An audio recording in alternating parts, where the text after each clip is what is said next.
This is the second of our podcasts from Brussels, from the day that we spent in and around the European Parliament building. And this time it's a conversation that happened between Dr. Philippa Whitford, former SNP MP, Thomas Waitz. We'd met him before, didn't we? We met him last year. So what you're about to see is mainly a conversation between Thomas and Philippa. Thomas Waitz is a really interesting character, really on the ball about politics in the UK, which very impressive, actually, especially when you compare it with our rather pathetic knowledge of what goes on in Europe. Not just an MEP, he's also an organic farmer, not just welcoming, but very open to discussions. So it's lovely to catch up with him again. If you look in our playlist, which is called The EU Wants Scotland Back, you'll find the interview that we did with him and some other MEPs last year. He hadn't met Philippa before, but of course, she charmed him in the first 2 seconds by greeting him in German, and the two of them got on like a house on fire. They did. They absolutely did. It was quite a privilege to sort of just be there, watching and listening to these two really experienced politicians, really passionate about the things they believe in, and just amazingly good. The eagle-eyed among you might notice that the conversation starts off with say Thomas and Philippa having a conversation, but there's also Sam Page from Yes for EU in the room, and Ewan, who's involved with the Europe for Scotland group. And then seamlessly, because of the magic of editing, there are more people in the room, and that's because there was a bit of a delay in them getting back into the European Parliament building. So they joined us not long into the conversations. And in fact, you'll hear contributions from Andrea Pissarro, Anthony Burnett and Jane McKinnon as well. It was just so generous of Thomas to give us so much of his time. He's a busy MEP. So to spend an hour with us and to let us record it was just great. Yeah. The discussion was very wide-ranging, so we've included subject headings for the different topics as they arise. Hope you enjoy it.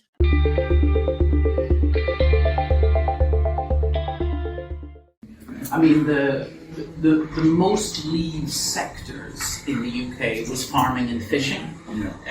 Apparently, in surveys, it wasn't a majority of farmers who voted for Brexit. A small majority voted to stay, but a majority of fishermen voted to stay. But it was particularly in the northeast of Scotland where we have the huge industrial fishing, and it's dominated by five or six kind of companies who hoover up all the quotas. But the west coast, where we have the islands and the fjords and the small coastal communities who actually depend on fishing more, they often can't get quota. And in the small town I live in, Troon, we had a fleet, and it was based on lobster and langoustine. And of course they were getting that live to the Paris market in less than 24 hours. And in the early months they were losing tens of thousands of pounds, because not only could they not get it there to sell, they were actually having to pay for it to be destroyed when it was all dead when it arrived. And our small fleet, we've had boats sold, we've had boats scrapped. I mean, it's much smaller than it was, and it has taken inordinate effort to even make it at all practical. And then, of course, Brexit and COVID happened at the same time, so there weren't even local restaurants that they could sell. You know, people say, oh, sell it cheaply here. Yeah, but to whom? So, you know, actually the fishing industry has been one of the hardest hit. But on top of, as you will have experienced, organic farmers being left, do they cease to be organic when it takes you so long to get that accreditation? And the other group was in Scotland, seed potatoes. Scotland, seed, the ones you plant. Scotland is renowned for seed potatoes because we're very remote areas. We have remote areas. It's cooler, so we don't get so many of the diseases. So Scotland provides seed potatoes to many countries, and Michael Gove forgot about that as well. So it was several years before Scotland could sell seed potatoes again. So you know, the whole, even the deal that was done was completely full of holes.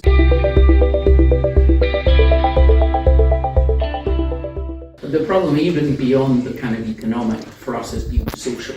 in our public sector, our healthcare, social care, our university researchers, but also many Germans and other Europeans, particularly Central Europeans, who settled in Scotland. It was the remote rural places they were attracted to, the wilderness, and those areas are struggling to maintain population. And many Europeans went home during COVID to care for elderly relatives, and particularly those maybe earning less or in social care. Because of the immigration changes, they couldn't come back. And they didn't want to afford to come back. Well, it became quite costly. It became costly, but also, why would you go where you're not welcome? European nurses registering to even work in the UK fell by 85% within 3 months in 2016. Plenty of jobs also on the mainland. Exactly. The loss of EU citizens is probably one of the biggest losses for Scotland.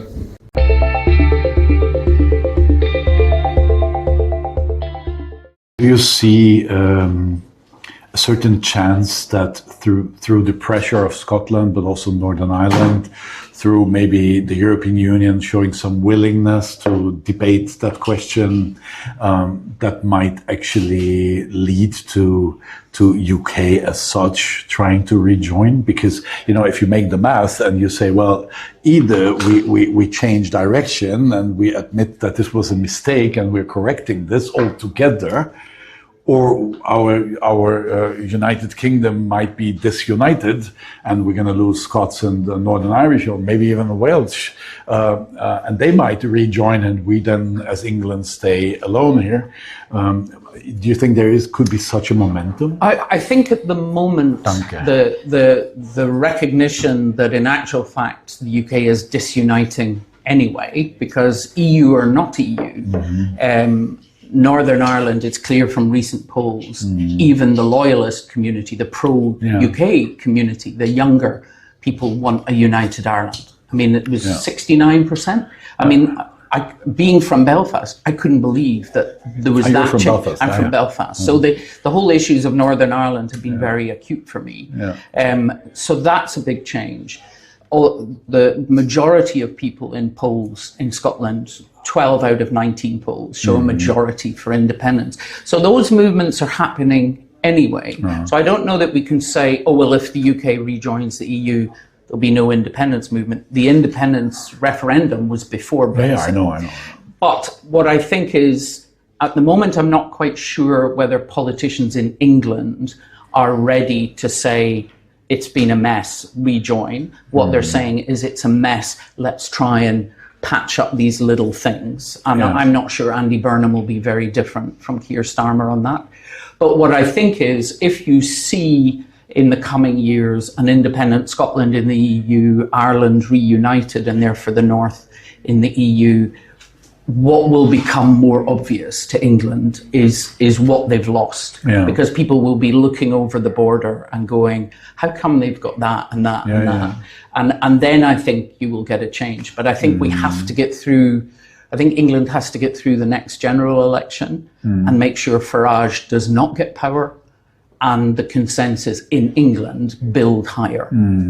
Also, even to ask the EU, who spent 6 years tied up wading through Brexit, to go through the work and effort to bring the UK back in. But I do believe that eventually the whole UK will be back in Europe for geopolitical reasons, security reasons, as well as economic reasons. But our media don't mention it. Brexit, I mean, there'll be talk about it today, but it doesn't come up. Nobody challenges Farage to say the cost of living is higher, these problems are greater because of Brexit. What do you say? No. They don't hold him accountable. So he is still projecting himself as, here's the problems we have, vote reform, I'm the answer. No, you were the problem.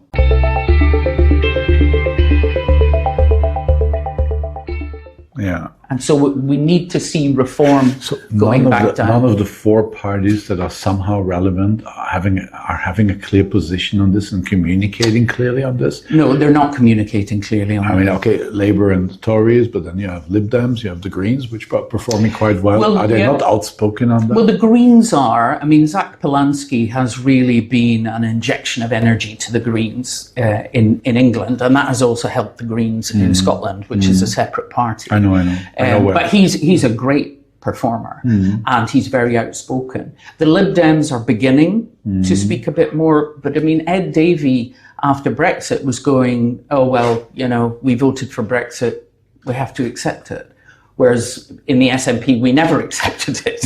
You know, so I thought, you're the Lib Dems, your unique selling point is you're pro-Europe. Why are you giving it away? Pro-Europe and pro-liberal economy and pro-economic cooperation and all of this. Yeah? I didn't understand that move because if they knew Brexit would be a disaster. So if they had stuck to their principles, they should have had the faith that actually the population will gradually come round seeing what you see.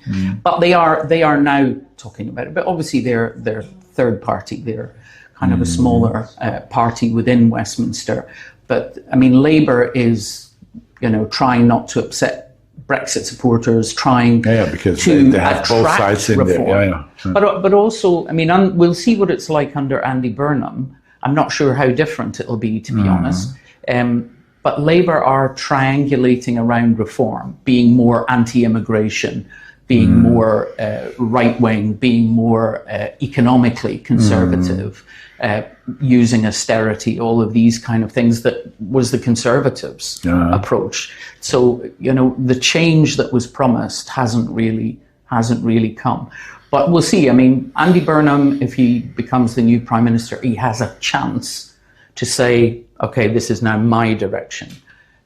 But it's not clear yet just how strongly he'll put that. I mean, his election results give some reason for hope, no? Oh, absolutely. But in that, he didn't talk about rejoining because Makerfield is in reform country in the north. So he was very kind of limited in what he said about the EU during that election. But obviously he had a strong majority. You know, it looks like it'll be a coronation. Wes Streeting has withdrawn. So I think he will be next Prime Minister. So he has the chance to say, come on, we all recognise this is a mess. But I'm not sure whether he's likely to do that between now and 2029. I think if they win again, then they might feel surer on that, and particularly if support for rejoining goes up a bit in England. Then you might, but it's like an oil tanker. It takes time to turn around.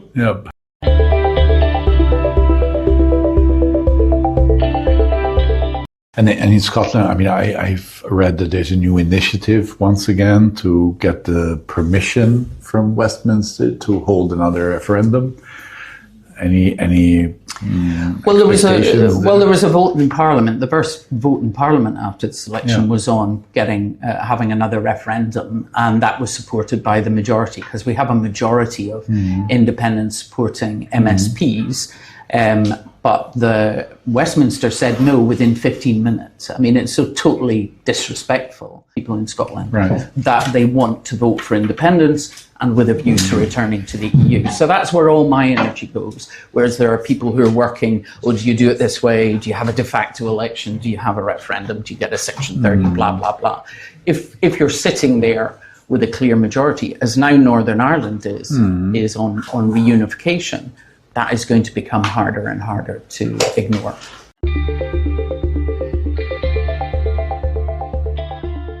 So you think Northern Ireland will move without permission? They can't move without permission. And one of the problems we have is the UK government and the Irish government are meant to be honest brokers of the Good Friday Agreement. But what we've had is even a Labour Party saying, we don't support unification and we don't support a border poll. Now and the Conservatives were already saying that. That's actually quite against the Good Friday Agreement. But when you see, including the loyalist community in the north, literally over 65% supporting reunification, I mean, having grown up in Belfast, I never thought I would see those kind of numbers. Right. So, they have a clear road back, but unfortunately in the Good Friday Agreement, it's still the Northern Ireland Secretary has to enable the border poll. But I think if it stays at that level of support, that will become harder to ignore. What is obviously, a problem for us is you have one part of the UK that has a route to self-determination, and yet you have other parts of the UK that have no legal route to self-determination. And you'll get people say, oh yeah, but that was because of the Troubles. Is that the message you really want to send out? No. That if you're violent and have a civil war, then we give you democracy, but if you're quiet and you try to do it through democratic means, we just keep saying no? But if there is a momentum in Northern Ireland, I mean, I think in such a political situation, how can you still deny Scotland the right to decide? I think, how would you explain that politically? I think this would start a dynamic that would lead also to an independence referendum in Absolutely. The key is actually putting the effort in speaking to the public, which is what I do. I do meetings all around Scotland, talking about independence, talking about Scotland, a European nation.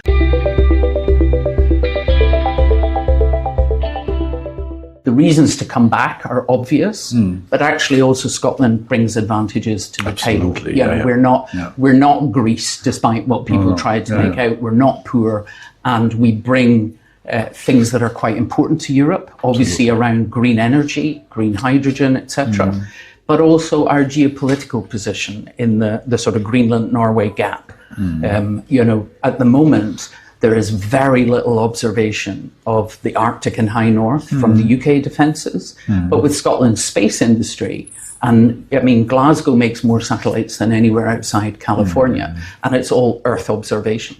So you suddenly can look at modern technology that allows you to protect the high north, particularly as the ice cap melts and Russia starts to use that and even China starts to use that as a trade route.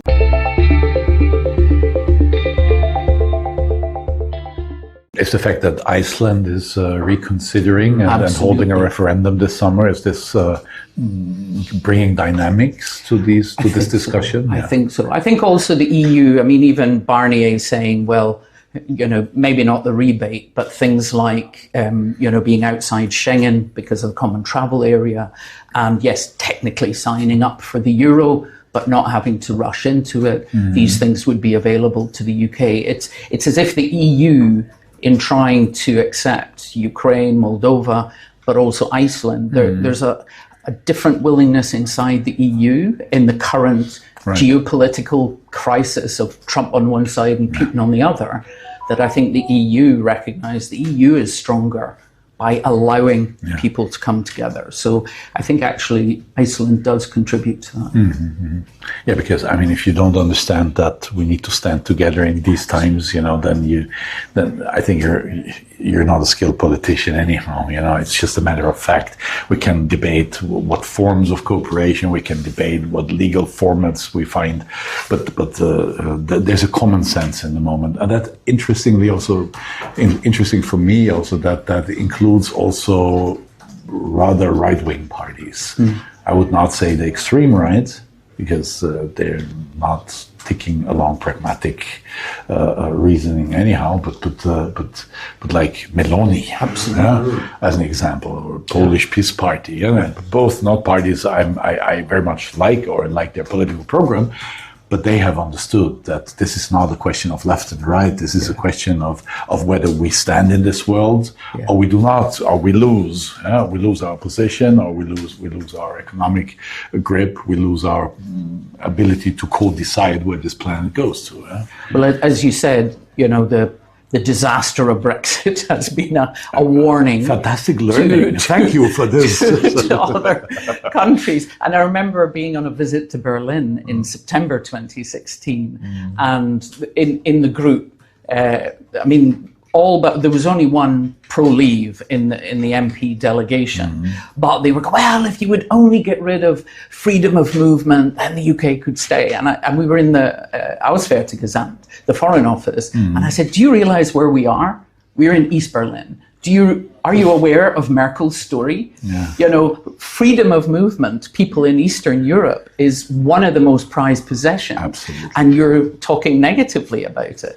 And they hadn't even thought about what that means, the importance of that. So you've got that kind of warning, but now you have, you know, that America is no longer a reliable partner. You've got Trump and you've got Putin at the other end. And so what we see even looking over is, as you say, parties on the right, but not maybe the extreme, are all kind of playing down maybe the anti-EU rhetoric they might have had, you know, 5-10 years ago, because they realize the reality that they're in. When it comes to common defense and the ability to defend against Russia in case, yes, they're toning down their criticism.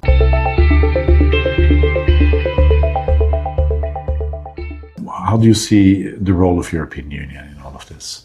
I mean, our communication, is it helpful for the cause or rather not? Well, mostly it's too quiet. I mean, I think people will have welcomed what Barnier said about Schengen and the euro, because the polls in England that showed 55% support for rejoin, but if you then say, but we don't get any of the special measures at all, that goes down to the mid-30s. So I think we need the EU to be a bit more pragmatic, and we actually need it to be more welcoming. I mean, during our independence referendum, the majority of message from the EU, which was on the side of Cameron and the UK government, was going along that line, oh, Scotland will never get in. Well, why? We're a European nation. We have the right to apply. We have been members. We comply with the European rules for 40 years. Why would you be like that? And there were one or two voices saying that's nonsense, but only one or two voices. So I think whether it's Iceland or Eastern Europe or Scotland or the whole UK, the EU has to make sure that that pragmatic approach, that sort of being more welcoming, whereas it was often about, no, we're not going to let you in, and that was a way of intimidating Scots. The vast majority of European citizens in Scotland voted no, because they were told Scotland will be thrown out, you'll never get in, so you'll get kicked out of Scotland, even though we were always, I mean, Nicola Sturgeon's first speech on the 24th of June was to EU citizens, please stay, you're part of our country. And yet, that was the message that had gone out. Whereas now, you know, I know because of my German husband, I know lots of Europeans, they would all vote for independence. And what you're seeing actually in Glasgow, there's now a big banking footprint like Barclays and JP Morgan and so on. Now, they don't care about politics and they don't care about sovereignty or identity. They're a big multinational. I think that investment, and it's massive, the footprint is massive, is that in their risk analysis, they see Scotland will get back in the EU before England, and if we have a base, a big headquarters in Scotland, we get passporting. We're automatically back in the EU. And so I think that's their voting with their feet, if you like. I mean, that's very different preconditions now, because at your last referendum, it was more or less true that if you would have became independent, UK or not, England would have blocked your rejoining the European Union, most likely. But how? Oh, you mean if we hadn't had the Brexit vote? Exactly. Because you need unanimity. So every member state could have blocked you, and England could have blocked you rejoining the European Union. So back then, the argument was true that if you would vote for independence now, that could endanger Scotland's remaining in the European Union. But now it's exactly the opposite.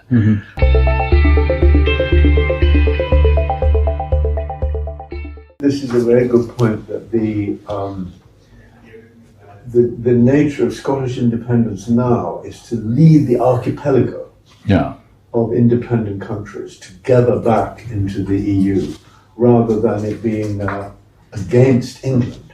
Right, and that changes the balance. I mean, the crucial thing is what will happen now in England. I mean, I did a lot of events. My husband and I did 5,000 miles over 5,000 miles in 2014, and one woman in one meeting mentioned England and the English. It was anti-Westminster. It was, but it wasn't Scotland being anti-England.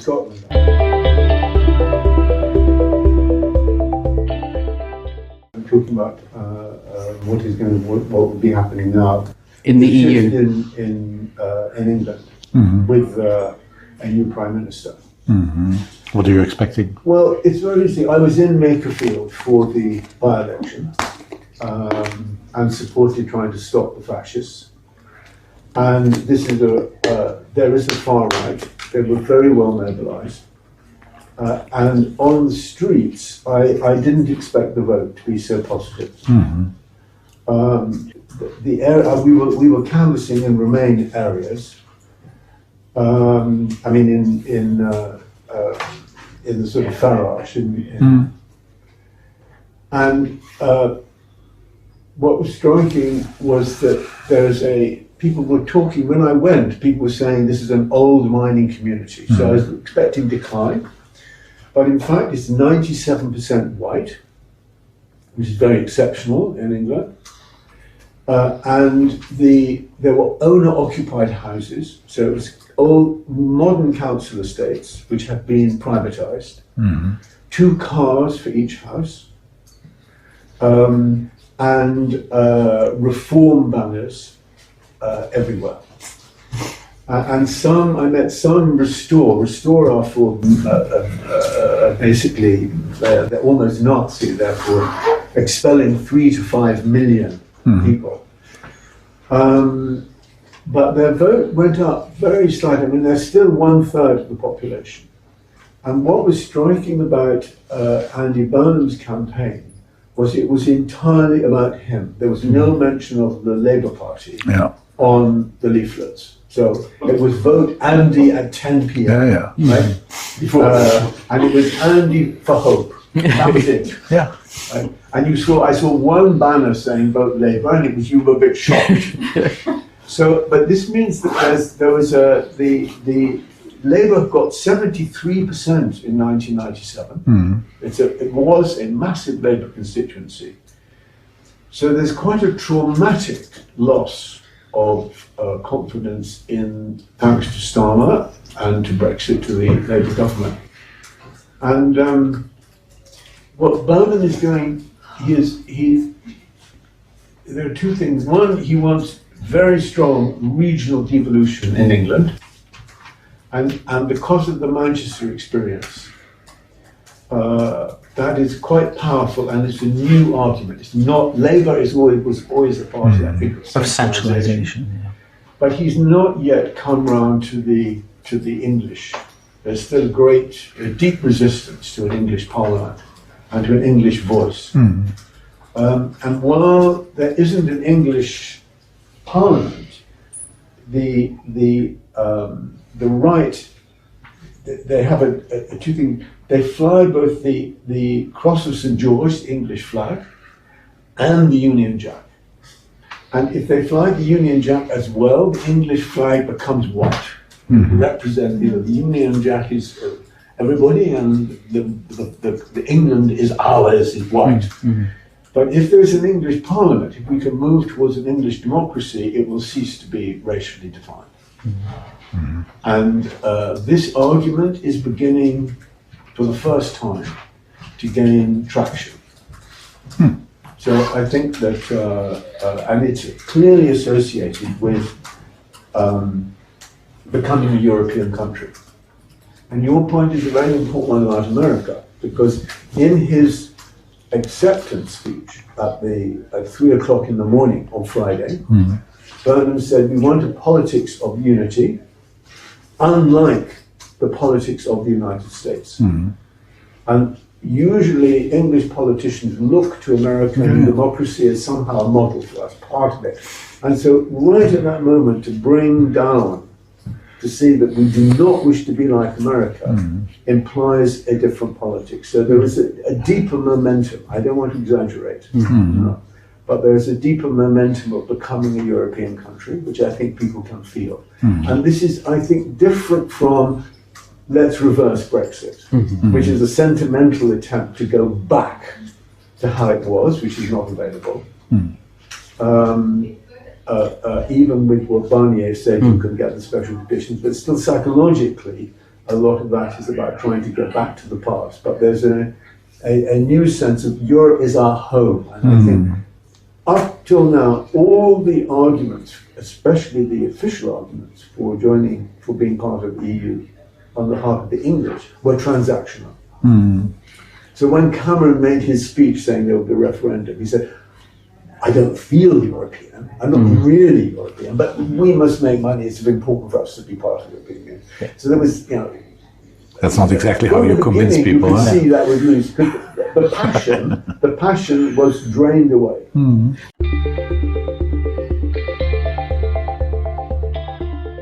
That's why I was saying to Thomas before you arrived that they reran Project Fear that they had used in Scottish referendum. And I did talk to conservatives about it was all the sky will fall if you vote to leave, instead of all economic, but nothing talking about what we had gained by being in Europe. And I think what is different now, because you are talking about going to Europe, there's a question of identity. But culture and social, which are very, because Scotland sees itself as European and has done for centuries, that was a much bigger part of our debate. And as you say, not going back, but going forward, that becomes a much more obvious thing to talk about the social benefits, the cultural benefits, the benefits to the younger generation, the environmental, all of the things, not just economy. But also about belonging, because the plan B was a special relationship with the US, and that definitely didn't fly. It sank. Somewhere in the Atlantic, that idea was drowned into the sea. You can belong to something that you don't like very much, that you're angry with, that you feel is like your family. And so that belonging is not about gain, it's not in the transactional framework. And that is very big. This is a shift in Scotland. It is the settled will of the Scottish people. Actually, the right is to be European.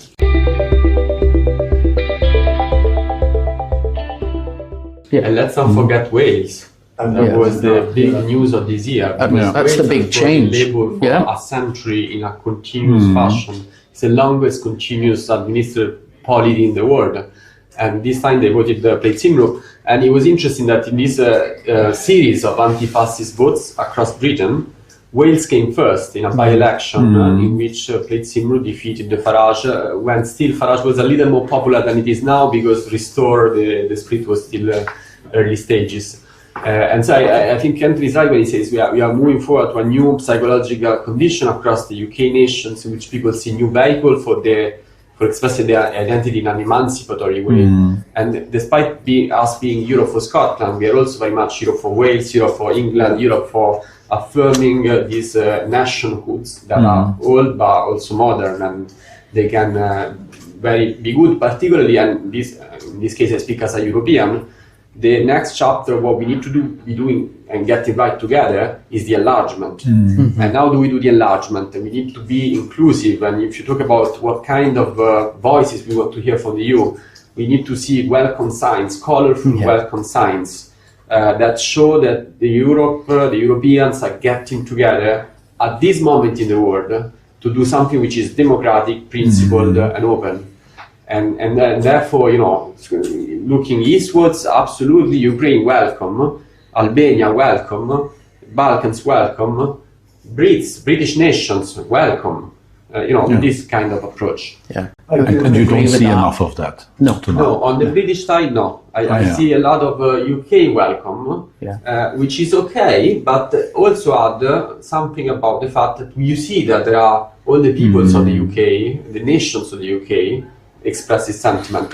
It's very important to remember that there is more than 60% in all 4 nations of the UK that want to rejoin the EU. So it's not anymore something. Scotland is still ahead. It's 70%, always ahead, Scotland. And Northern Ireland now as well. But almost the most important one is Wales, because they did vote Brexit, but now they're 65% for rejoin. England is lower than that, but as we said earlier, it's a majority, it's 55%. And that'll come up if we had this almost positive, forward-looking discussion that you're talking about, you would get, particularly among younger people, because they're the ones who've lost most. You know, we're not looking to move to Europe, to travel, to study, because we're old fogies. But our young people, you know, what we had in our generation, we've taken away from the next generation. Sure. So, you know, I think the more Europe is reaching out to be welcoming, which is not how it looks from either Scotland or the UK, and also particularly engaging with young people. And I think that's why improving the youth mobility, the cultural mobility, the creatives, which we did. But that, you know, particularly creative people, it's a disaster. Yeah. You know, bands, orchestras, ballet companies, you know, musicians. It's a nightmare trying to tour in Europe. So allowing those sort of cultural and social connections even first, they carry a message back and they carry a message into Europe. Yes, that reinforce that. The framing of Europe's message is belonging, not let's get back to business. Right? Because once you're into the business side, then the right say we have got the right, you know, deals, and we make a deal with India, and you get into that sort of, you know, how do you make more money? And that's the framework. That's the old imperial framework. And if you say, you know, for good or ill, this is we want you. We are part of a single family with all the arguments in every family, which we're all familiar with. That framing is very important. And the shift of that, if that shift can be made, that would be very helpful. And getting it out.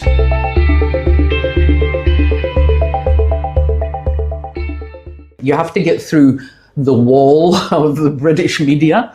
As we know, you know, people say, why didn't you tell people that? You're going, we've been putting that out, you know, day after day, but it doesn't appear in broadcast or whatever. So it's actually getting members of this parliament or other European groups. You need to be getting into media. You need to be using online, social media, whatever, to be getting your message out, because that isn't always getting through to people. Yeah, I mean, that European Union is not all too outspoken when it comes to Northern Ireland and Scotland is also due to the security situation and due to the pure fact that there's quite a sensibility in the moment not to provoke or to spark any difficult discussions into England, actually, because we need to cooperate very much. But I even see a shift in main media. I sometimes watch this from the Sun guy, this battlefield something on Ukraine, because he does quite interesting analysis sometimes, and I mean, this is the Sun. And if you listen to the guy, he regularly gives statements between the lines. You need to listen a bit between the lines, like emphasizing the need for more cooperation with the Europeans on the mainland, for actually praising that there's common good we need to defend together, kind of portraying Russia as our European enemy and not just British or English. So I see a certain shift also in mainstream media. I don't know how far that goes, but I just realized it. I think like what I was saying, I mean, what got us to Brexit was 40 years of British politicians blaming Europe for everything. I'd fix it, but Europe won't let me. But equally, Europe didn't counter. Europe didn't have a system of saying, look at this great thing. Okay, your politicians are moaning about it, but it's improving your beaches, your air, your health and safety, your access to new medicines, whatever it is. And I think that kind of thing is there. When we were going through the Withdrawal Act, Westminster was claiming that Europe had played no part in the Good Friday Agreement. Whereas actually it was John Major and Alfred Reynolds being in a neutral space that even allowed them to reach out to each other. And the peace funding was massive. And yet we had MPs on the Conservative benches standing up saying Europe has no voice in this, they have no relevance to it. And the Northern Ireland MPs at the time, up to 17, were saying that's nonsense. I was part of the Good Friday Agreement, and they were a really important central player. Moderators and financiers. But Europe didn't talk about it. So most people, probably even in Northern Ireland, wouldn't know the role that the EU played. So I think as well as that, it's kind of the EU being a little bit more positive about your own PR. This is what we can deliver. This is what we offer. And you're welcome to join us. Yeah, we're not very good in this, because it would sometimes contradict the messaging of the governments. Because we have this systematic everywhere. I mean, it's pretty easy, to blame Brussels for whatever doesn't work in your country. And if there's positive things coming from the from our common policy environment, then ministers are very invited to claim that this was me and my government, and we delivered this to the citizens. So we have this all around the European Union.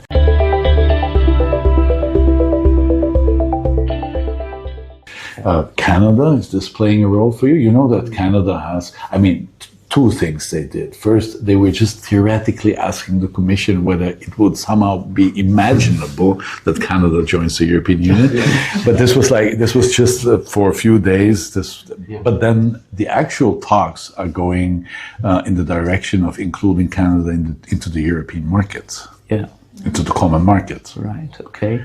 Single market, not the debate. No, I think this is very positive, but I would just emphasize all the argument about practicality. It's underneath this, there is a sense of this is our home.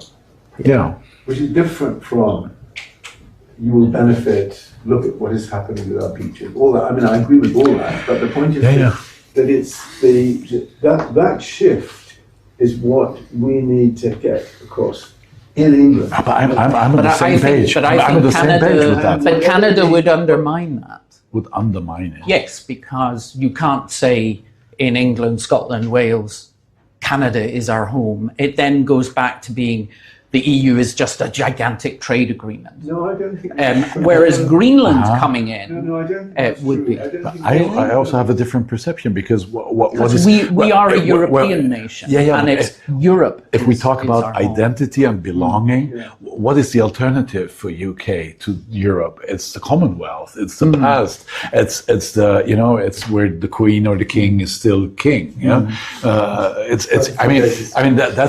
That's your plan. I don't know, B or C. So you have US, you have Commonwealth, and you have the European Union. US, okay, it's off the table. No more need to discuss that. Commonwealth is crumbling. I don't think the Commonwealth doesn't really. No. But I think the question of belonging is much. People didn't really think Ukraine was part of Europe. Right. But now everybody feels that it now belongs to us. Ukraine is a very long way away.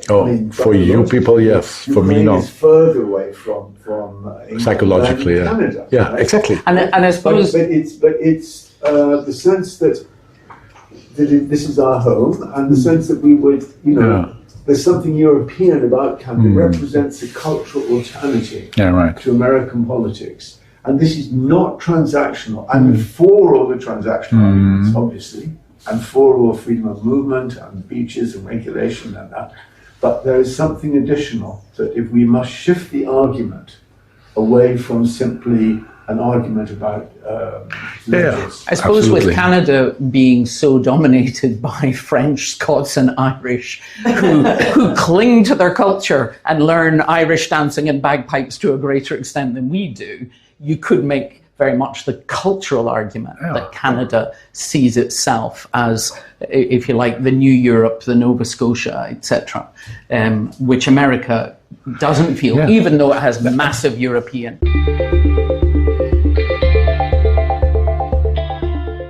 And I think there's a momentum in this. There's a momentum in this because who is leading the free world? Who is doing that? US is not doing it anymore. This spot is... Or leading it in the wrong direction. Exactly. So and who could do it? It can only be Europe and the European Union or the like-minded ones. Whether we are all full members in the European Union or we are closely linked through common market or common defense or common, there's different options. I prefer full membership so we can all sit on the same table and decide together, but that's not the only option we have. But that's also a challenge to the EU itself, in that often in recent years, in some of these crises, the EU has still just seen itself very much as an single market, customs union, a few other bits. That's changing. Whereas, the big challenge is, okay, it changed regarding Ukraine, but their failure with regards to the Middle East, their failure around things like Trump and so on, to see themselves as, we are one of the big power blocks in the world, we need to step up. So I think, yes, security and so on because of Ukraine, but actually Europe has quite a long way to go to see itself as one of the big power block players in the world, and the responsibility that goes along with that to take action, including cutting trade or laying down different rules. They've often kind of, oh no, that's not really for us to get involved in. And so that has almost allowed people to criticize the EU over the last couple of years, particularly about Gaza, Lebanon, etc., where they've kind of been mealy-mouthed and not taking action as a kind of world power, and they haven't seen themselves as that.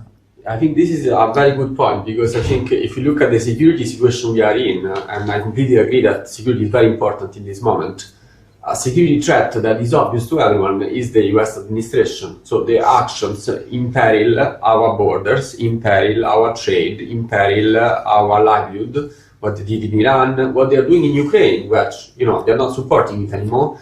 There is even, a few occasions in which we learned that the US security service were informing not the Ukrainians, but sometimes the Russians. So, it's a situation in which we need to disentangle our security from the US. In that sense, the Canadians are very, absolutely, we should talk to the Canadians very seriously about what's going on.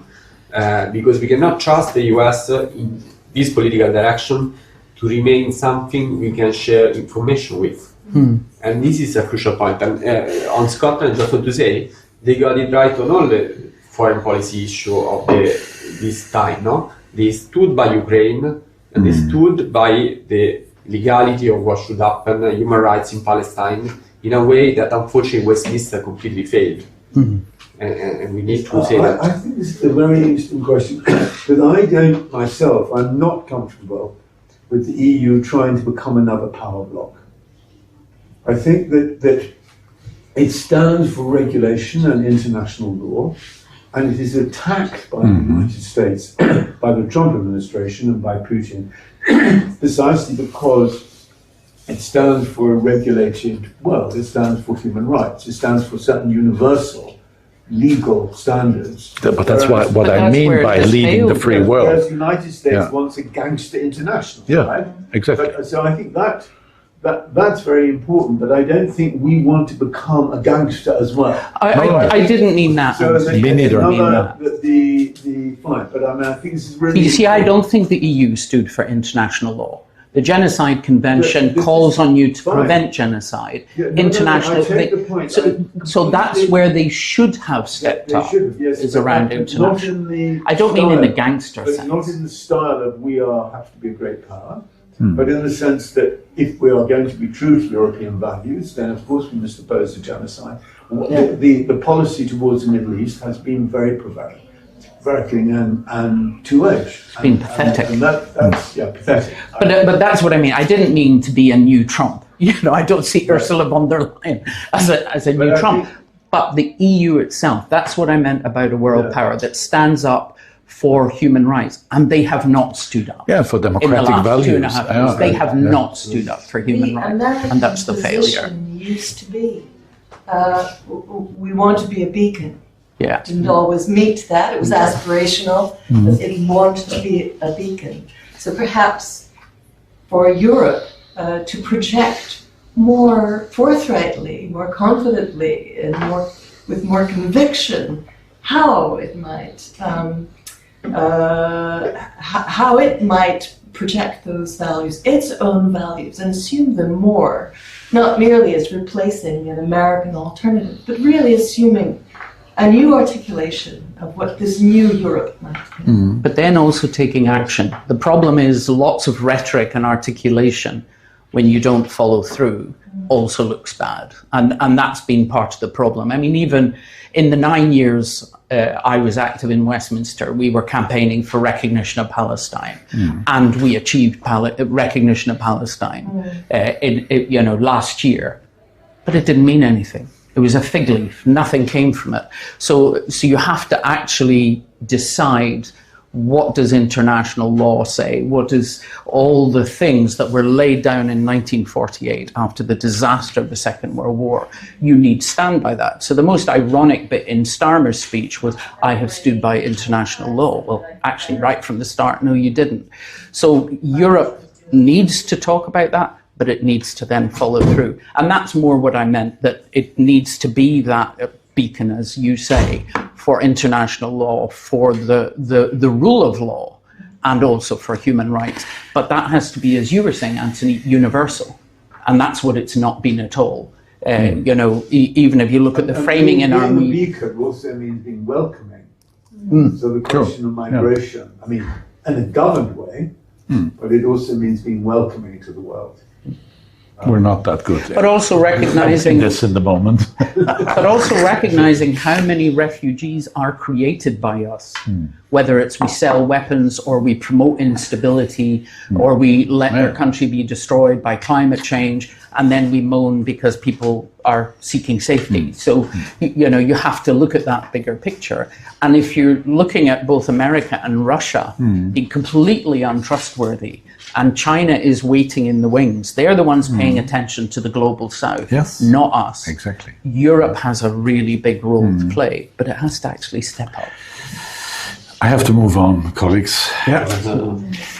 You know where to find me if it's about collecting signatures or writing interesting letters or giving public statements or finding another 3 colleagues from different parties to give a public statement.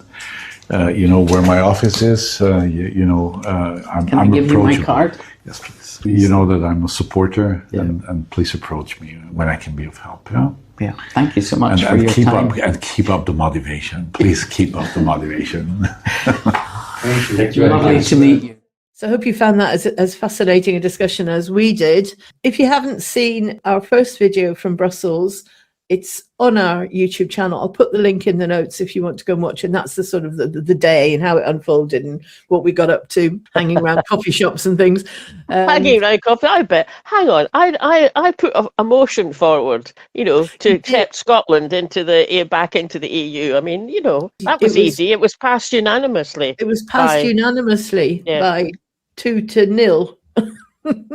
But that's 100%. And then if you're enjoying our Europe coverage, we've still got one more video to come, which will be clips that we want to talk about from the evening event, which was a panel discussion. Now it is out on live stream already. If you want to watch the full nearly 2-hour version, you can do so. But if you just want to hear what bits me and Marlene thought were the most interesting or the most controversial, one of them actually, then join us probably next week, possibly the week after. It just depends how the scheduling goes.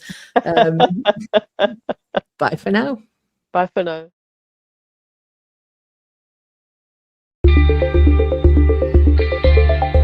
Thanks for listening, everybody. I hope you enjoyed that. If you want to make sure you're following us and subscribe to us, then you get notified every time we put something new out so you don't miss anything. That would be great.